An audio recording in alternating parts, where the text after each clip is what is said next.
அப்துல் சலபி அவர்கள் நம்மளை நிர்பந்தமாக இங்கே எடுத்துக்கொண்டிருக்கிறார்கள். காரணமாக மோனமாக இருந்ததாகவும் அதனால் அவர்கள் எழுத்துப்பூர்வமாக எழுதி அனுப்புவதாக என்றெல்லாம் அவர்கள் சொல்லியிருக்கிறார். அன்புக்குரிய சகோதரர்களை, இங்கே வாத பிரதிவாதம் முக்கியமல்ல, முஜாதலா முக்கியமல்ல, முகாபராவும் இல்லை. நீ பெரியவனா நான் பெரியவனாங்கிறதும் யாருக்கும் கிடையாது. ஒவ்வொரு ஆளும் விளக்கி வச்சிருக்கக்கூடிய அந்த விளக்கத்தை மக்கள் மத்தியில சொல்றாங்க. ஏன்னா உலமாக்களுக்கு மத்தியில ஹதீஸ புரிகிறதுல ஃபஹ்ம்ல தஃபாவுத் இருக்கு, ஏற்றத்தாழ்வு இருக்கிறது. இந்த ஏற்றத்தாழ்வு நமக்கு மட்டுமல்ல, சஹாபாக்களுக்கு இடையில் இந்த ஏற்றத்தாழ்வு இருந்திருக்கிறது. நபிகளார் ஸல்லல்லாஹு அலைஹி வஸல்லம் அவர்களுடைய ஹதீஸை புரிவதில் நபித்தோழர்கள் மத்தியில் ஏற்றத்தாழ்வு இருந்திருக்கிறது. பல விஷயங்களிலே நபித்தோழர்கள் ஒருவர் ஒரு மாதிரி புரிந்திருக்கிறார், இன்னொருவர் இன்னொரு மாதிரி புரிந்திருக்கிறார். கடைசியாக நபி ஸல்லல்லாஹு அலைஹி வஸல்லம் அவர்கள் நபி ஸல்லல்லாஹு அலைஹி வஸல்லம் அவர்கள் இருந்த காரணத்தினால் அதற்கு தெளிவுபடுத்தியிருக்கிறார். அவர்கள் இல்லாமல் இருந்தால் அவர்கள் புரிந்ததை தான் நம்பி இருப்பார்கள். அதனால தஃபாவுத் இருக்கு, விளக்கிறது.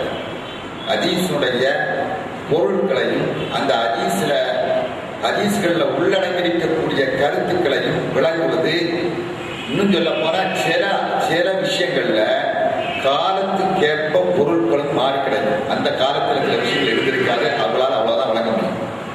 விமானம் அன்னைக்கு இருந்ததா? விமானம் என்றால் அவங்களுக்கு என்ன தெரியாது. ட்ரெயின் அன்னைக்கு இருந்ததா? ட்ரெயின் தெரியாது. பஸ் இருந்ததா? அன்னைக்கு தெரியாது, அவங்களுக்கு தெரியாதுதான். அதனால தெரியும் மட்டும் வாதிட முடியாது. இன்றைக்கு பஸ் இருக்கிறது, விமானம் இருக்கிறது, ராக்கெட் இருக்கிறது, அனுமன் இருக்கிறது, இதெல்லாம் வளர்ந்து இருக்கிறது. ரெண்டு விஷயம் விளக்குறதுல ஏற்றத்தாழ்வு இருக்கிறது, விளக்கு கொடுப்பதில் ஏற்றத்தாழ்வு இருக்கிறது. இதான் அடிப்படையாக விளக்கம். இங்க பண்டிதன்மார்கள் சொன்னா, இந்த இது ராக்கெட்டும் பிளைட்டும் ட்ரெயின் இல்லாத இந்த காலத்தில் உள்ள பண்டிதன்மார்கள் ராக்கெட்டை பற்றி சொன்னாங்களா, பிளைட்டை பற்றி சொன்னாங்களா, இதை பற்றி சொன்னாங்களான்னு சொல்லி கேட்டா அவங்க எப்ப அந்த பண்டிதன்மார்கள் எங்கேயும் ஆதாரம் கொண்டு வர முடியும்? அந்த பண்டிதன்மார்கள் எப்படி ஆதாரம் கொண்டு வர முடியாது. அதனால பண்டிதன்மார்கள் நமக்கு ஆதாரம் இல்லை. பண்டிதன்மார்கள் நமக்கு ஆதாரம் அல் குர்ஆன் வ சுன்னah. அத்தீஉல்லாஹ் வ அத்தீஉர் ரசூல். கிதாப் தரக்து ஃபீக்கும் அம்ரைன் லன் ததுல்லு மா தமஸ்ஸக்து பிஹிமா கிதாபல்லாஹி வ சுன்னதி. பண்டிதன்மார் പറഞ്ഞില്ല, ரசூல் பண்டிதன்மார் പറഞ്ഞ എടുക്കാൻ വേണ്ടി റസൂൽ പറഞ്ഞില്ല, അല്ലാഹ് പറഞ്ഞില്ല. ഇത് മനസ്സിലാക്കണം. നമ്മളൊക്കെ സലഫികളാണ്. നമ്മൾ ഇസ്ലാഹി പ്രസ്ഥാനത്തില് ഇങ്ങനെ പണ്ഡിതന്മാർ പറയുന്നത് ആധാരമായിട്ട് എടുക്കുന്നത് ആരെങ്കിലും പറഞ്ഞിട്ടുണ്ടോ? അല്ലാഹ് പറഞ്ഞിട്ടുണ്ടോ? അല്ലാഹുടെ റസൂൽ പറഞ്ഞിട്ടുണ്ടോ? അല്ലെ സഹാബാക്കൾ പറഞ്ഞിട്ടുണ്ടോ? പണ്ഡിതന്മാർക്ക് അടിப்படைയില്ലല്ലോ. അത് നമ്മൾ ഖുർആനും ഹദീസുമാണല്ലോ. പിന്നെ എന്തിനാ പണ്ഡിതന്മാർ പറയുന്നത് നോക്കേണ്ടത്? പണ്ഡിതന്മാർ പറയുന്നത് ഖുർആനുക്കും ഹദീസുക്കും ഒത്തിരുന്നാൽ ഓക്കെ, ആവന സല്ലംന വഇല്ല നർഫു. ഇദാ വാഫഖൽ ഖുർആന വസുന്ന നഅ്തരിഫു വനഖ്ബൽ. ഇദാ ഖാലഫൽ കിതാബ വസുന്ന നർമി. കമാ ഖാല ഇമാം ഷാഫി റഹ്മത്തുള്ളാഹി അലൈഹി. அதனால ஃபஹ்ம் அல்-ஃபஹ்ம் هو البديل.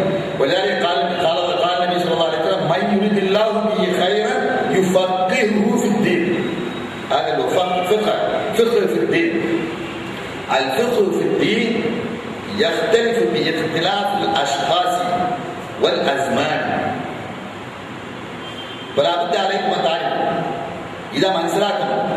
അതായത് നമ്മളെ ഈ ഇതിനെ സംബന്ധിച്ചിട്ട് അങ്ങനെ പറയാ നൂற்றுക്കണക്കാன ഹദീസുകളുണ്ടെന്ന് സലഫി പറഞ്ഞിട്ടുണ്ട്.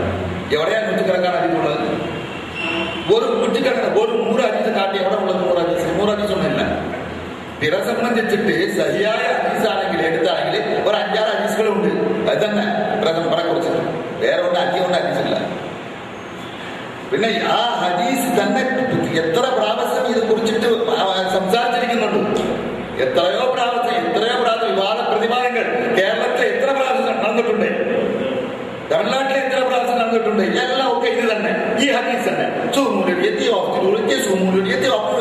എന്തായാലും മനസ്സിലാക്കില്ലാത്തത് 1400 കൊല്ലമായിട്ടും ഇത് കാലം മനസ്സിലായില്ല നിങ്ങൾക്ക്. എന്താണ് അതിലുള്ളത്? ഈ കാലത്തിൽ നമ്മൾ അതായത് ആ പറയുന്നത് മനസ്സിലാക്കി. എന്താണ് പറഞ്ഞാല് ഇവിടെ ഇത് രണ്ടുപേരും പറഞ്ഞു. ആര് പറഞ്ഞ്? അബ്ദുറഹ്മാൻ സലഫി, ബഹുമാനപ്പെട്ട അബ്ദുറഹ്മാൻ സലഫി ഇവിടെ പറഞ്ഞു, ബഹുമാനപ്പെട്ട സകരിയാവും ഇവിടെ പറഞ്ഞു. എന്താണ് പറഞ്ഞത്? അതായത് പണ്ഡിതന്മാർ പറഞ്ഞോ? ഏതാ പണ്ഡിതന്മാർ?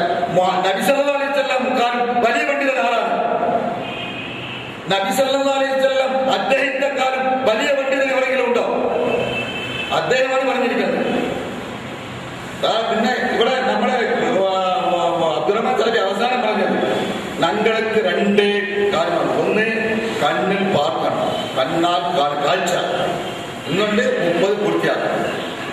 3ക്ക് ഇവിടെ വഴിയേ ഇല്ല. അങ്ങനെയല്ല പറഞ്ഞത്.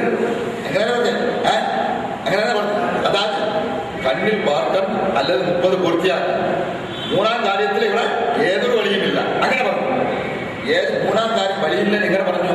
നബി സല്ലല്ലാഹു അലൈഹി വസല്ലം 3ാം കാര്യത്തിൽ പറഞ്ഞിട്ടുണ്ട്. അതാണ് ആ കാലത്തിൽ ഇല്ലാത്തത്. നബി സല്ലല്ലാഹു അലൈഹി വസല്ലം അദ്ദേഹത്തിന്റെ കാലത്തിൽ ഇരുന്നത് 2ആണ്, അദ്ദേഹത്തിന്റെ കാലത്തിൽ ഇല്ലാത്തത് 3ആണ്. അതാണ് കണക്ക്. ഇന്ന ഉമ്മത്തുൻ ഉമ്മിയത്തുൻ ഇപ്പോഴത്തെ ആ 3ാമത് വഴികൾ സാധ്യമില്ല. ഈ 3ാമത് വഴി സാധ്യമാകുന്ന കാലത്ത് നിങ്ങൾ നോക്കിക്കൊള്ളാം. അത് മനസ്സിലാക്കേണ്ടത് നമ്മളിപ്പോൾ നബീന്റെ കാലത്തിലല്ല. ഞാൻ അടിച്ചു പറയാം, ഇപ്പോൾ ഈ കാലം നബീന്റെ കാലമല്ല. എല്ലാ കാര്യത്തിലുമല്ല, ഇങ്ങനെയുള്ള കാര്യങ്ങളിൽ, ഇങ്ങനെ കണക്ക് നോക്കുന്ന കാര്യങ്ങളിൽ നമ്മൾ നബീന്റെ കാലത്തിലല്ല.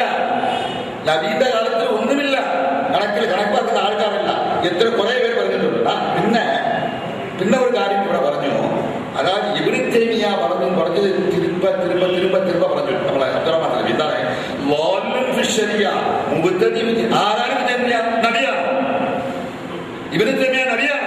ആ നബിയായിട്ട് സ്വീകരിച്ചിട്ടില്ല. ഇബ്നു തൈമിയ്യ ഒരു നല്ല മനിതനാണ്. നല്ലത് പറഞ്ഞാൽ സ്വീകരിക്കും, കെട്ടത് പറഞ്ഞാൽ സ്വീകരിക്കില്ല. അങ്ങനെയാണ് നമ്മൾ നോക്കേണ്ടത്.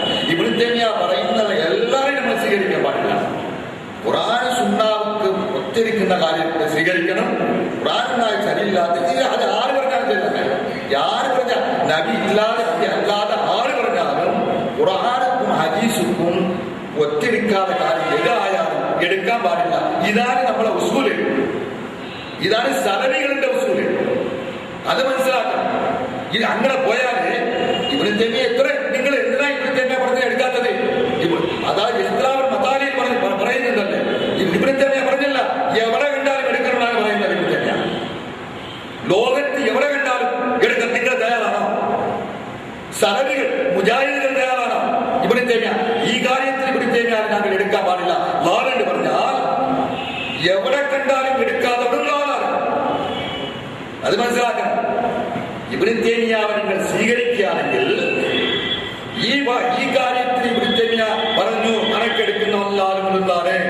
അങ്ങനെയാണെങ്കിൽ ലോകത്ത് ലണ്ടൻ കണ്ടാലും അമേരിക്കയിൽ കണ്ടാലും ജപ്പാൻ കണ്ടാലും എവിടെ കണ്ടാലും എടുക്കണമെന്നാണ് ഇബ്നു തൈമിയ്യ പറയുന്നത്. അതിന് എന്തിനാണ് നിങ്ങൾ എടുക്കാത്തത്?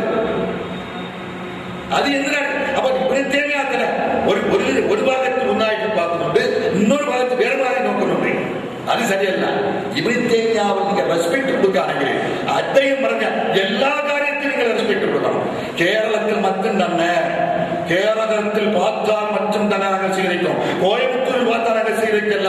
അത് എന്താ? അത് തമിഴ്നാടാണ്. ഇത് ആരാണ് വിളിച്ചത്? തമിഴ്നാട് കോയമ്പത്തൂർ.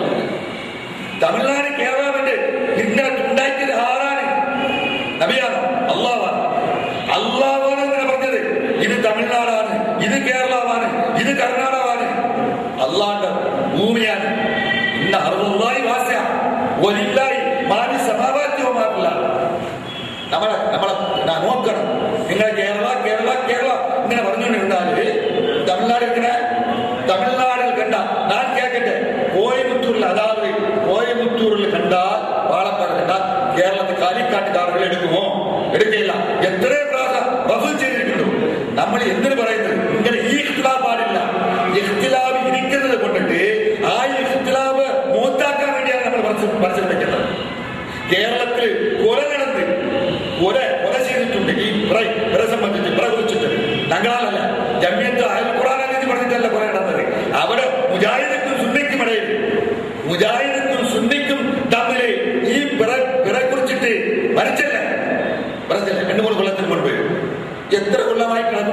കേരളത്തിൽ തന്നെ 3 നാൾ നടക്കുന്നുണ്ട്. അത് പാടില്ല. നമ്മൾ ഇങ്ങനെ മുമ്പായിട്ട് പറയാൻ സാധിക്കുമോ സാധിക്കില്ല. അതാണ് നമ്മളെ ചോദ്യം. അതായത് റമദാൻ 1 എന്ന് പറഞ്ഞിട്ട് 1 മാസത്തിന് മുൻപ് പറയാൻ സാധിക്കുമോ സാധിക്കില്ലേ? അതിന്റെ വസായനങ്ങളൊക്കെ അല്ലാഹ് പഠിച്ചിട്ടുണ്ടോ പഠിച്ചിട്ടില്ലേ? അതിന്റെ അറിവ് ഉള്ള മനിതர்கள் ലോകത്തിൽ ഉണ്ടോ ഇല്ലേ? അങ്ങനെ നിങ്ങൾ പറയില്ല പറയാൻ ഒന്നും സ്വീകരിക്കാൻ പാടില്ല. യഹൂദിയാകട്ടെ നസ്രായാകട്ടെ എവനായാലും നമുക്കെന്താ നല്ലത് പറഞ്ഞാൽ എടുക്കണം. അത് യഹൂദിയായാലും ശരി തന്നെ, നസറാനിയായാലും ശരി തന്നെ, ഹിന്ദു ആയാലും ശരി തന്നെ, നല്ലത് പറഞ്ഞാൽ സ്വീകരിക്കണം. അതാണ് നബി പറയുന്നത്. അൽ ഹിക്മത്തു ളാലത്തുൽ മുഅ്മിൻ ഫഅന്നാ വജദഹ വഹുവ അഹഖു ബിഹാ ഖാല റസൂലുള്ളാഹി സ്വല്ലല്ലാഹു അലൈഹി വസല്ലം. അൽ ഹിക്മത്തു ളാലത്തുൽ മുഅ്മിൻ. ഇവിടെ അറിവ് നമുക്ക് ഒരു മുഅ്മിനിക്ക് കയ്യിൽ നിന്ന് പോയ സാധനമാണ്. അപ്പൊ അന്നാ വജദ അത് എവിടെ നിന്ന് കിട്ടിയാൽ എടുക്കണം. നമ്മളൊക്കെ യൂതൻ നല്ലത് പറഞ്ഞാൽ യൂതൻ നമ്മൾ പോയിക്കൊണ്ടിരിക്കുക. ഒരു യൂതൻ പറയും അവിടെ പോകാൻ പാടില്ല, അവിടെ പാമ്പ് കിടക്കുന്നുണ്ട്, നില കൊച്ചു പറഞ്ഞാൽ ഇല്ല യൂതനാണ്, അങ്ങനെ തന്നെ പോകും. പറഞ്ഞാൽ നീ മരിപ്പോ. അങ്ങനെ അല്ല. നല്ല കാര്യം ആര് പറഞ്ഞാൽ ഇതാണ് ഇത് ഖുർആനിൽ സുന്നത്തും പറയുന്നതാണ്. താവനാല് പിന്നെ ഒത്തപ്പ ഒരാ താവനാല് ഈ താവണി എവിടെ നിന്ന് വന്നാലും ഹത്തിലിരിക്കണം. അത് കുറിച്ചിട്ട് നമ്മളെ ചിന്ത വിശാലമായിട്ട് നോക്കണം. നമ്മൾ കുറച്ച് വിശാലമായിട്ട് ഇത് എല്ലാവരും ഈ ഭാഗത്തുള്ള ആളുകളാണ്, ഈ ഭാഗത്തുള്ള എല്ലാവരും മോമികളാണ്, എല്ലാവരും ഇസ്മത്താണ്, സഹോദരന്മാരാണ്. നമ്മൾ എല്ലാവരും ഇസ്ലാമിക് പ്രചാരണം തന്നെ നമ്മൾ ചെയ്യുന്നുണ്ട്.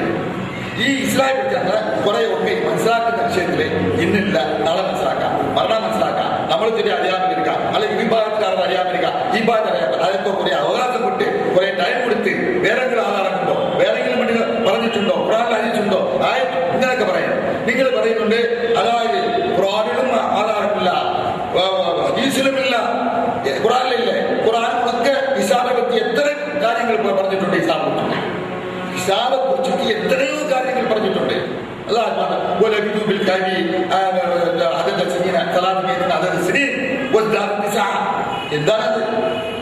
എന്താണ് പറയുന്നത്? അല്ലാഹു തആല 300 പറയുന്നു, അല്ലാഹു 300 പറയുന്നു. എതിനെ കുറിച്ചിട്ടാ പറയുന്നത്? ഇതൊക്കെ നമ്മൾ ഓർക്കണ്ടേ? വേണ്ട അത് വേണ്ട പറഞ്ഞാല് നമ്മളൊക്കെ ബാക്കിയല്ല ചിരിക്കുന്നുണ്ടില്ല. ഇന്ന് കൊണ്ടാണ് ഈ ആർക്ക് ഈ തുലുക്കമാർക്ക് ഇത് വീണ്ടും 3 ഇന്ന് പോകണം എന്നാണ് കൊണ്ട് നമുക്ക് 3 ഈ മനസ്സിലാക്കണം. നമ്മള് പല കൊല്ലമായിട്ട് ഇങ്ങനെ പറയുന്നുണ്ട്. ഇങ്ങനെ പറഞ്ഞത് കണക്കിട്ട മാറ്റമായിട്ട് എന്തെങ്കിലും എപ്പോഴെങ്കിലും ഉണ്ടായിട്ടുണ്ടോ? നമ്മൾ സൗദി നിങ്ങൾ പറയുന്നുണ്ട്, സൗദിന് ഹുസൈമിന് പറയുന്നുണ്ടോ, അൽബാനിയും പറയുന്നുണ്ടോ, അങ്ങനെ ഇവിടെ പറയുന്നുണ്ടോ? ഈ സൗദി പറയുന്നത് അങ്ങനെ ഉണ്ടായിട്ടല്ലേ ഇരിക്കുന്നത്. ഖുർആൻകാരൻ പറയുന്നത് അത് തന്നെ. തമ്മിലുള്ള വ്യത്യാസം ആയത്ത് ഓതിയിട്ട് അതിന് താൻ മനസ്സിലാക്കിയതാണ് ശരി, അവിടെയാണ് അപകടം വരുന്നത്. ഹദീസ് ഉദ്ധരിച്ചിട്ട് താൻ മനസ്സിലാക്കുന്നതാണ് ശരി, അവിടെയാണ് അപകടം വരുന്നത്. ഇവിടെ ഈ മഹാപണ്ഡിതന്മാരെ ഞങ്ങൾ ഉദ്ധരിച്ചത് അവരോട് ആദരവും ബഹുമാനവുമുണ്ട്. അവരുടെ പാണ്ഡിത്യത്തിന്റെ 1000-1 അടുത്തേക്ക് അടുക്കുവാൻ ഒരുപക്ഷെ ഇന്ന് ജീവിച്ചിരിപ്പുള്ള മറ്റാളുകൾക്കാവുമോ എന്ന് എനിക്കറിയില്ല. അതിനു മാത്രം വലിയ വിജ്ഞാന സാഗരങ്ങളാണ് അവർ. ആരും സംശയിക്കുമെന്ന് തോന്നുന്നില്ല. ശൈഖുൽ ഇസ്ലാം ഇബ്നു തൈമിയ്യ ആരാണ് ഇബ്നു തൈമിയ്യ എന്നൊക്കെ ചോദിക്കാൻ മാത്രം ചെറിയ ആളല്ല എന്നാണ് എനിക്ക് പറയാനുള്ളത്. പക്ഷേ അങ്ങനെ കാര്യപ്പെടണമെന്നില്ല ഉദ്ദേശിച്ചതെങ്കിലും ഒരു വൈകാരികമായി പോയോ പദപ്രയോഗമെന്ന് ഞാൻ സംശയിക്കുകയാണ്. എന്താണെങ്കിലും ശൈഖുൽ ഇസ്ലാം ഇബ്നു തൈമിയ്യയും ഇബ്നു ഖയ്യിമും ശൗകാനിയും അവർക്ക് മുമ്പ് കഴിഞ്ഞുപോയ മുഹദ്ദിസീങ്ങൾ അയിമ്മത്തുൽ അർബഅത്ത് അതുപോലുള്ളവരൊക്കെ തന്നെ ഈ കാലമത്രയും പറഞ്ഞു പോകുന്നതിൽ നിന്ന് വ്യത്യസ്തമല്ല ഞങ്ങൾ പറഞ്ഞിട്ടുള്ള അഭിപ്രായം എന്ന് പറയാൻ മാത്രമാണ് അത് ഉദ്ധരിച്ചിട്ടുള്ളത്. അതല്ല പ്രമാണം. ആരെങ്കിലും ധരിച്ചുവെങ്കിൽ തിരുത്തുക. പ്രമാണം ഖുർആനാണ്, ഹദീസാണ്. എത്ര കാലമായി കേൾക്കാൻ തുടങ്ങിയിട്ട് ഒരു ഹദീസാണ്. എത്ര കേട്ടാലും നമുക്കതിന് പുണ്യമാണ്. അത് എത്ര നടപ്പിൽ വരുത്തിയാലും നമുക്ക് പുണ്യമാണ്. പക്ഷെ ആ ഹദീസ് എത്ര കേട്ടിട്ടും അതിന് കൊടുക്കേണ്ട പരിഗണന കൊടുക്കാൻ നമുക്ക് മാത്രം കഴിയുന്നില്ല.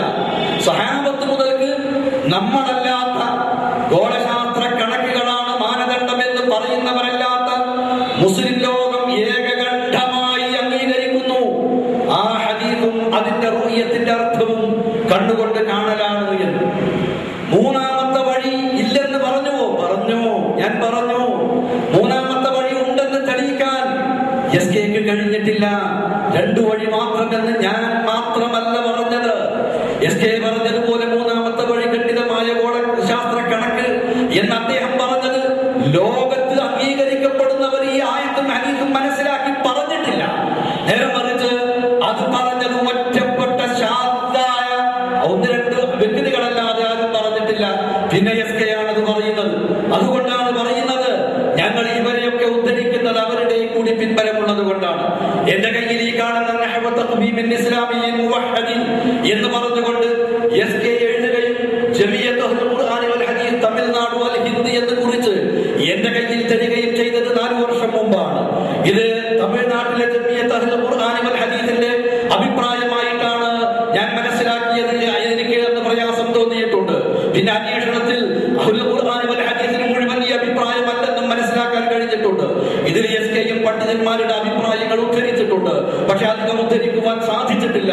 കാരണം പണ്ഡിതന്മാരുടെ പിന്തുണ ഈ ഹദീസും ആയത്തിനും അദ്ദേഹം നൽകുന്ന വ്യാഖ്യാനം നൽകാൻ ലോകത്ത് കഴിഞ്ഞുപോയ പണ്ഡിതന്മാരുണ്ടായിട്ടില്ല എന്നതുകൊണ്ടാണ്. ആകെ കൂടി ഞാൻ നേരത്തെ പറഞ്ഞിട്ടുള്ള റഷീദ് റിളായുടെ ഒരു ഉദ്ധരണിയും അതേപോലെ തന്നെ ഷാക്കിറിന്റെ ഒരു ഉദ്ധരണിയുമല്ലാതെ മൂന്നാമതൊരാളുടെ ഉദ്ധരണി ഇതിലേക്ക് കൊടുക്കുവാൻ കഴിഞ്ഞിട്ടില്ലല്ലോ. പിന്നെ ഇതിൽ അദ്ദേഹം തന്നെ ഇഖ്തിലാഫുൽ മസാലിഹിന്റെ കാര്യത്തിലാണ്. ഞാൻ പറഞ്ഞു, പലതവണ പറഞ്ഞു, ഇനിയും പറയുന്നു, ഇല്ല. ഇഖ്തിലാഫുൽ മസാലിഹിന്റെ കാര്യത്തിൽ നിങ്ങൾ വിചാരിക്കുന്നത് പോലെ ഒരു ആരക്കാര്യമായിട്ട് ഞങ്ങളത് കണ്ടിട്ടേ ഇല്ല. ഞങ്ങൾ അന്നും ഇന്നും കേരള നദുവത്തുൽ മുജാഹിദീന്റെ നേതൃത്വത്തിൽ പ്രവർത്തിക്കുമ്പോൾ ആ നദുവത്തുൽ മുജാഹിദീന്റെ ആളുകൾ അവിടുത്തെ ഒരു ലജ്നത്തുൽ ഹിലാൽ ഉണ്ടെങ്കിൽ ആ ലജ്നത്തുൽ ഹിലാലാണ് അതിന്റെ അതോറിറ്റി. ആ അതോറിറ്റിയുടെ തീരുമാനമാണ് അംഗീകരിക്കുന്നത്. അത് കേരള നദുവത്തുൽ മുജാഹിദീന് പകരം അഖിലേന്ത്യാ നദുവത്തുൽ മുജാഹിദീനാണെങ്കിൽ ഇന്ത്യ രാജ്യത്തുള്ളവരൊക്കെ അത് അംഗീകരിക്കേണ്ടി വരും. ഈ ഇന്ത്യയിൽ മുസ്ലിമീങ്ങൾക്ക് ഒരു ഭരണാധികാരിയാണുള്ളതെങ്കിൽ ഇന്ത്യ രാജ്യത്തെ മുഴുവൻ ആളുകളും അത് അംഗീകരിക്കും. തമിഴ്നാടിന് അള്ള പേരിട്ടതാണെന്ന വാദമൊന്നും ഞങ്ങൾക്കാർക്കുമില്ല. കേരളം എന്ന പേര് റസൂൽ ഇട്ടതാണെന്നുള്ള വാദവും ഞങ്ങൾക്കാർക്കുമില്ല. ആ അതിർവരമ്പുകൾക്ക് അനുസരിച്ച് മാത്രമേ മാസം ഉറപ്പിക്കുവാനും നമസ്കരിക്കുവാനും പാടുള്ളൂ എന്ന വാദക്കാരല്ല ഞങ്ങൾ.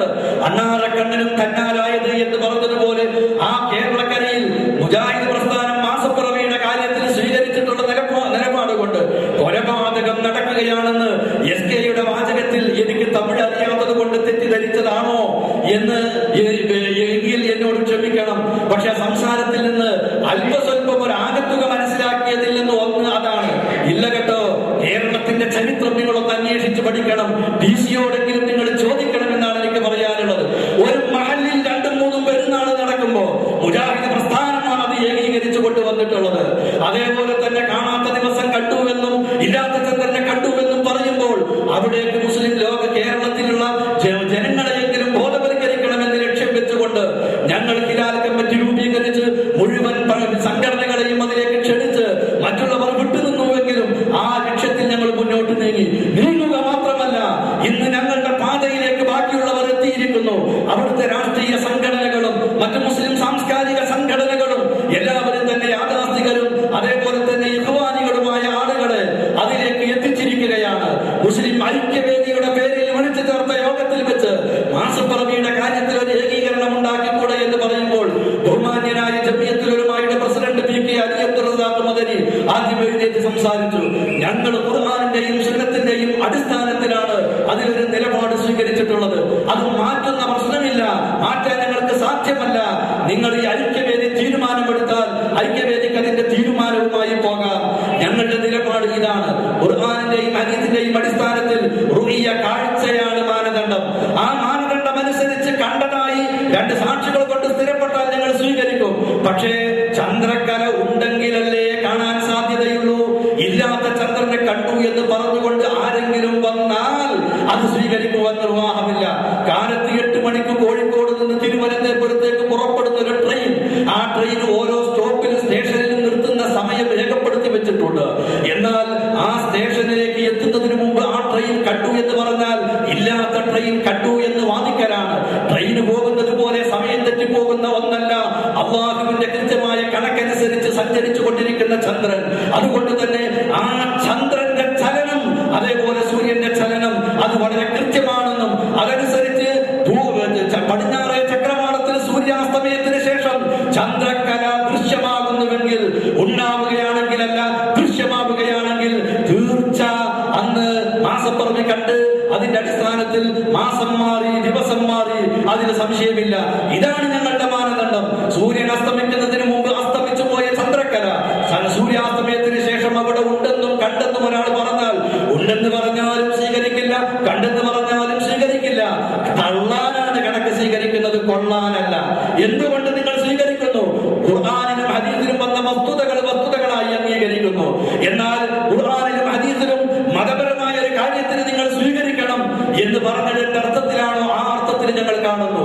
ഒരു സ്ത്രീ, അവളുടെ ഭർത്താവ് മരണപ്പെട്ടു, 4 മാസവും 10 ദിവസവും ഇരിക്കണം. എന്നാൽ ഗർഭിണിയാണെങ്കിൽ പ്രസവിക്കുന്നത് വരെയാണ് ഇരിക്കേണ്ടത്.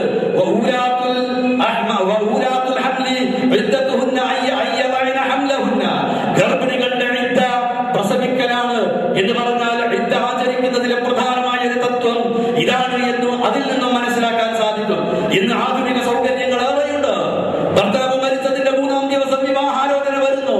അവിടെ കൊണ്ടുപോയി ഹോസ്പിറ്റലിൽ ചെന്നു, സ്കാൻ ചെയ്തു, ഡോക്ടർ സർട്ടിഫിക്കറ്റ് നൽകി അവൾ ഗർഭിണിയല്ലെന്ന്.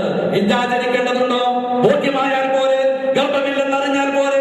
അല്ലാഹു പറഞ്ഞത് 4 മാസവും 10 ദിവസവും ഇരിക്കണമെന്നാണ്.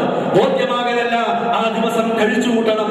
അതുപോലെ ആ ഹദീസിനോട് നമ്മൾ കുപ്പിത്തരമായിട്ട് കാര്യമില്ല, റസൂല് പറഞ്ഞതാണ്. അത് മാത്രമല്ല, 5-6 ഹദീസുകളല്ല, അനവധി ഹദീസുകൾ ഉദ്ധരിക്കുവാൻ സാധിക്കും. ഒരു ഗ്രന്ഥത്തിലല്ല, 2 ഗ്രന്ഥത്തിലല്ല. ആവശ്യമാണെങ്കിൽ രേഖപ്പെടുത്തി ഇൻഷാ അല്ലാഹ് പറഞ്ഞതുപോലെ, ഞാൻ ആദ്യം അങ്ങോട്ട് നിർദ്ദേശം വെച്ചതുപോലെ നമുക്കത് എഴുതിയിട്ടൊന്ന് കൈമാറാം എന്ന് തന്നെയാണ് എനിക്ക് പറയാനുള്ളത്. അപ്പൊ അതുകൊണ്ട് ആ റുഇയത്ത്, ഇതിന്റെ ഹിലാലിന്റെ ഇസ്ബാത്തിന് റുഇയത്താണ് മാനദണ്ഡമെന്ന് റസൂലുള്ളാഹി പറഞ്ഞു. എന്നാൽ റുഇയത്ത് ആവണമെങ്കിൽ ചന്ദ്രക്കല ഉണ്ടാവണമെങ്കിൽ ചന്ദ്രൻ കൃത്യമായ കണക്കനുസരിച്ചാണ് എന്നുള്ളത് കൊണ്ട് മാത്രം എന്നാണ് ഈ അവസരത്തിൽ എനിക്ക് പറയുവാനുള്ളത്. അപ്പൊ തീർച്ചയായും വളരെ സന്തോഷകരമായ ഒരു അവസ്ഥയാണുള്ളത്. അതുകൊണ്ട് തന്നെ നമ്മൾ ഒരു നതീജയിലേക്ക് താൽക്കാലികമായി എത്തിയിരിക്കുകയാണ്. കൂടുതൽ എന്ന് എസ്കെ പറഞ്ഞതുപോലെ നമുക്ക് എഴുത്തുകളിലൂടെ തീർച്ച നമ്മളല്ലാത്തവരുടെയും അടുക്കലേക്ക് നമ്മുടെ എഴുത്തുകൾ എത്തിച്ചുകൊണ്ട് നമുക്ക് കൃത്യമായ ഒരു അന്തിമമായ ശുഭകരമായ പരിസമാപ്തിയിലേക്ക് എത്താം. അല്ലാഹു അതിനെ സഹായിക്കുമാറാവട്ടെ.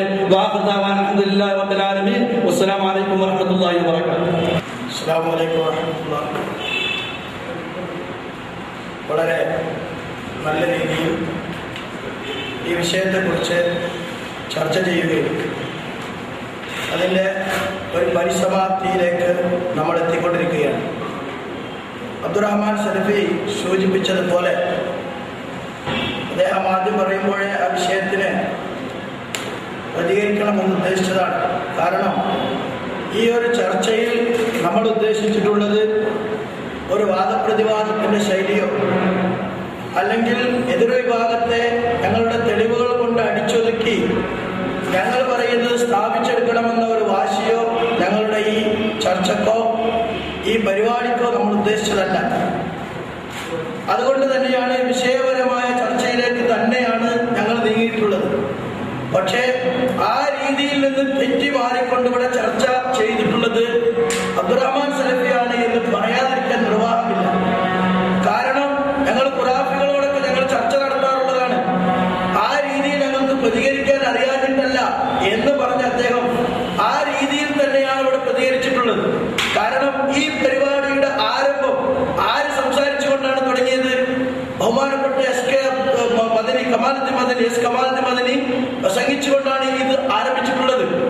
അതിൽ നിന്ന് അദ്ദേഹം സംസാരിച്ചില്ല, അദ്ദേഹം ഈ വിഷയം പറയേണ്ടതുണ്ട് എന്ന് പറഞ്ഞ് വീണ്ടും അദ്ദേഹത്തെ ഈ രംഗത്തെ കൊണ്ടുവരേണ്ട എന്ന് പറഞ്ഞാൽ നമ്മളുടെ ചർച്ചയിൽ അദ്ദേഹം പറഞ്ഞിട്ടുള്ള പല വിഷയങ്ങൾക്കും ഞങ്ങൾക്ക് മറുപടി പറയാനുണ്ട്. കാരണം ഈ വിഷയത്തിൽ ഒരു തീരുമാനം ഉണ്ടാകണം. ഇത് ഞങ്ങളുടെ ഇബാദത്തിന്റെ പ്രശ്നമാണ്. ഞങ്ങൾ ഈ വിഷയത്തിൽ ഇബ്നു തൈമിയ്യ അടക്കമുള്ള ആളുകളുടെ ഉദ്ധരണികൾ ഉദ്ധരിച്ചുകൊണ്ട് ഞങ്ങൾ വിദേഹത്തിന്റെ ആളുകളാണ്, ഞങ്ങൾക്ക് അഖിലില്ല, ഞങ്ങൾക്ക് ബുദ്ധിയില്ലാത്ത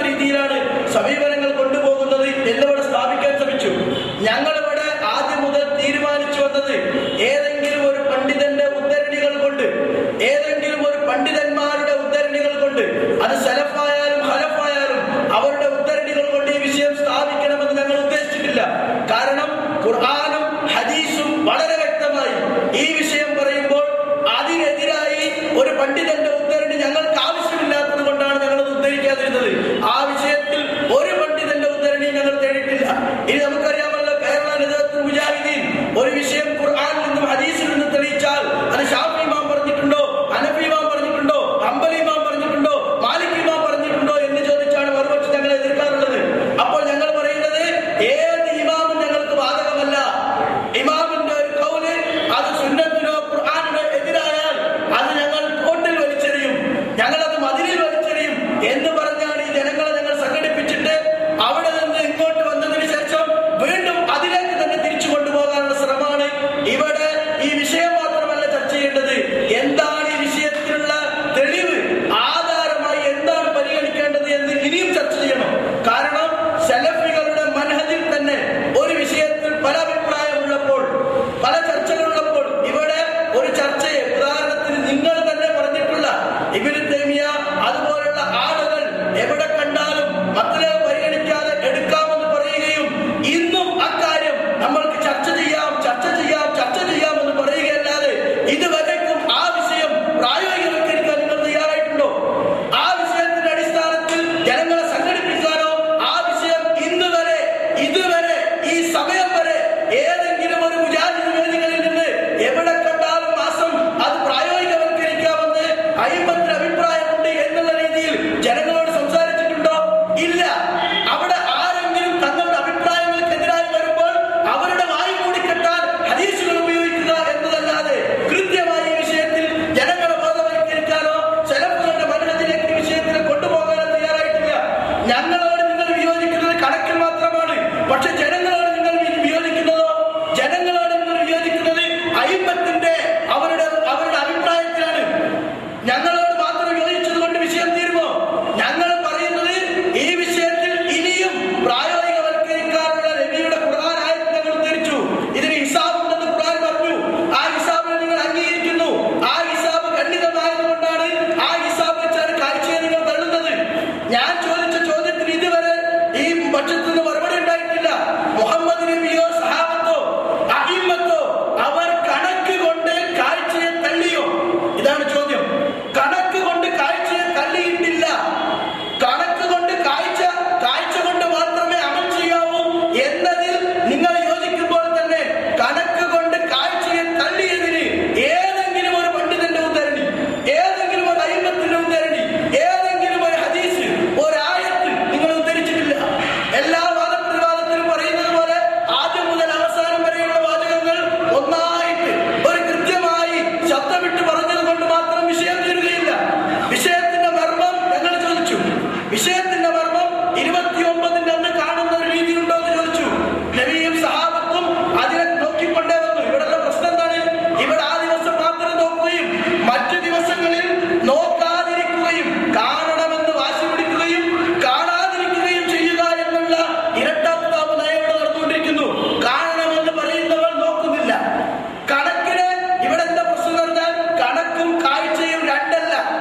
പ്രവർത്തിക്കുന്നതിന് എന്തെങ്കിലും തടസ്സമുണ്ടോ എന്ന് ചോദിക്കുമ്പോൾ അത് ചർച്ച ചെയ്യാം എന്നാണ് ഇവിടെ പറഞ്ഞു വെച്ചിട്ടുള്ളത്. അതിന് ഖുർആനിലോ ഹദീസിലും എതിരില്ലെങ്കിൽ അത് പ്രാക്ടിക്കൽ ചെയ്യാൻ എന്താണ് ഇവിടെ തടസ്സം? അതിന് അയിമത്തിൽ നിന്ന് ഏതാണ് നമുക്ക് എതിരായി വരുന്നത്? ശാസ്ത്രത്തിന്റെ ഏത് ഭാഗത്താണ് നമുക്കത് എതിര്? ഈ വിഷയമെങ്കിലും നമ്മൾ പ്രാക്ടിക്കലായി കൊണ്ടുവന്നാൽ തമിഴ്നാട്ടിലുള്ള ഇന്ത്യയിലെ എല്ലാ ഭാഗത്തും നമ്മളുടെ ഈ ചർച്ച അതിലെ ഹദീസുമായും പല പണ്ഡിത സംഘടനകളുമായും ഞങ്ങൾ നടത്തുമ്പോഴൊക്കെ ഈ വിഷയം അവർ അംഗീകരിക്കുന്നു, ചർച്ച ചെയ്യാമെന്ന് പറയുന്നു. പക്ഷേ പ്രാക്ടിക്കലിൽ അവർ അത് കൊണ്ടുവരാറില്ല. പ്രാക്ടിക്കലിൽ കൊണ്ടുവരുമ്പോൾ എന്തുകൊണ്ട് കൊണ്ടുവരുന്നില്ല എന്ന് ചോദിക്കുമ്പോൾ ജനങ്ങൾ ഉണരട്ടെ, ജനങ്ങൾ ബോധവൽക്കരിക്കട്ടെ, ജനങ്ങൾ അത് മനസ്സിലാക്കട്ടെ, അപ്പോൾ ഞങ്ങൾക്കത് ചെയ്യാം എന്ന് പറഞ്ഞ് ഒഴിഞ്ഞു മാറുന്നു. അതുകൊണ്ട് ഞാൻ അവസാനിപ്പിക്കുകയാണ്. കണക്ക് വേണമോ കാഴ്ച എടുക്കണമോ എന്ന ചർച്ച ഉള്ളപ്പോൾ തന്നെ കാഴ്ച എടുക്കണമെന്ന് അംഗീകരിക്കുന്നവർ ആ കാഴ്ചയെ ഒരു പ്രത്യേക വട്ടത്തിൽ ഒതുക്കി നിർത്താതെ എവിടെ നിന്നും കൃത്യമായ തെളിവുള്ള കാഴ്ച ഉണ്ടായിട്ടുണ്ട് എന്നറിഞ്ഞാൽ അത് പ്രാക്ടിക്കലാക്കാനെങ്കിലും തയ്യാറാകണമെന്ന് ആവശ്യപ്പെട്ടുകൊണ്ട് അവസാനിപ്പിക്കുന്നു. അൽഹംദുലില്ലാഹി റബ്ബിൽ ആലമീൻ. അസ്സലാമു അലൈക്കും.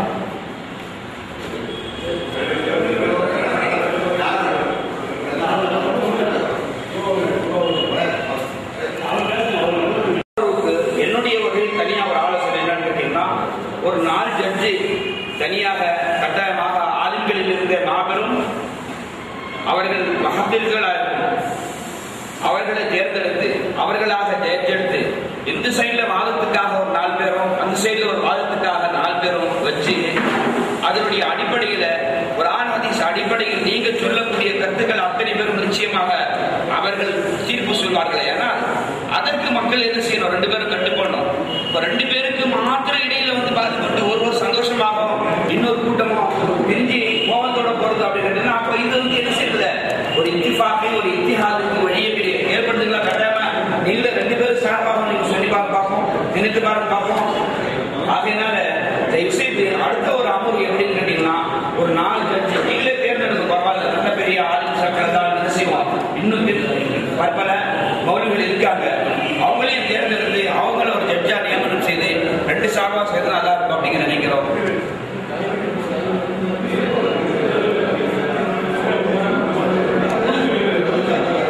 இதுக்காக இன்ஷாஅல்லாஹ் உறுதி எடுக்கிறோம்.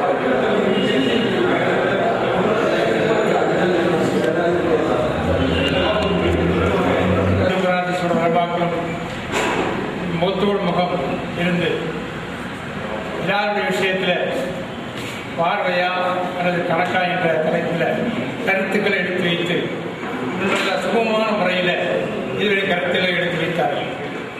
இந்த கருத்து பெருமாற்றத்தில் சில சந்தர்ப்பங்களில் சிலருடைய பேச்சுக்களில் கொஞ்சம் ஏற்றத்தாழ்வு வந்திருக்கலாம். அது நமது விஷயமாக எடுத்துக்கொள்ள வேண்டாம். எல்லோரும் உடைய நோக்கம் உண்மையை அறிய வேண்டும், உண்மைப்படி நாம் செயல்பட வேண்டும் என்பதுதான். உண்மையான நாளிலே நம்முடைய நோக்கம் பெருநாளும் ஆரம்பிக்க வேண்டும். இந்த நோக்கத்தோடு தான் நாம் இங்கே அமர்ந்திருக்கிறோம். இந்த சந்தர்ப்பத்தில் இங்கே பேசிய இதற்காக பல நாள்களில் மெனக்கட்டு இங்கே வந்து இந்த நிகழ்ச்சியை கலந்து கொண்டமைக்கு, இந்த நிகழ்ச்சியை ஏற்பாடு செய்ததற்கு முதலாக நம்முடைய மதிப்புக்கு மரியாதைக்குரிய TVS சாஹிப் அவர்களுக்கு நான் மிகவும் ஆழ்ந்த நன்றியை தெரிவித்துக் கொள்கின்றேன். இப்படிப்பட்ட நமக்கு மத்தியில் இருக்கக்கூடிய கருத்து வேறுபாடு விஷயங்களை பற்றி நாம் உட்கார்ந்து ஒரு முடிவு பெற வேண்டும் என்பது அவருடைய நம்முடைய மகா. அந்த அடிப்படையில் நாம் இங்கே அமர்ந்து பல விஷயங்களையும் கருத்துக்களை கருத்து பண்பாட்டு செய்தோம். நம்முடைய அப்துல் மஜீத் அவர்கள் சொன்ன மாதிரி இனியும் இது ஒரு தொடக்கம். இந்த கருத்துக்களிலே இந்த கருத்து வேறுபாடுகளை நமக்கு மீண்டும் ஒரு முறை பல முறை அமர்ந்து எழுத்து வடிவத்திலோ அல்லது நேரடியாக உள்ள கருத்து பெருமாற்றத்திலோ நல்ல முடிவுக்கு வர முடியும் என்பதில் எந்த விதமான சந்தேகமும் இல்லை. தொடர்ந்த மனோடு உண்மையை நாம் அறிவோம், உண்மையின்படி நாம் நடப்போம் என்ற நோக்கத்தோடு இப்படிப்பட்ட நிகழ்ச்சிகளை கலந்து கொண்ட அனைத்து நல்ல